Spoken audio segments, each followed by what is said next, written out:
Esta semana serán entregadas 8 millones de boletas electorales que utilizaremos para los comicios del próximo 5 de junio. Están listas las boletas electorales para las votaciones del 5 de junio. Después de algunas modificaciones, sigue en marcha la impresión de los más de 8 millones de boletas. El pasado 10 de mayo, la Sala Superior del Tribunal Electoral del Poder Judicial de la Federación ordenó al INE registrar a 10 candidatos independientes más, sumando 21 personas. Anteriormente, para ser válido el voto por un candidato independiente, se debía poner el número del candidato y su nombre, por lo que el tribunal acordó que para facilitar el voto solo fuera necesario poner uno de los dos. La boleta está impresa por ambos lados. En el frente del lado derecho se encuentran los 9 partidos políticos y del lado izquierdo se encuentran los 21 candidatos independientes.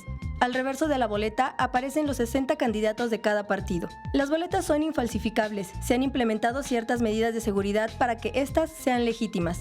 El papel contiene figurillas ópticas y la emblemática del INE en marca de agua. Contiene textos que solo pueden ser apreciados con decodificador e impresos con tinta invisible. De esa forma, se asegura que no podrá haber réplica.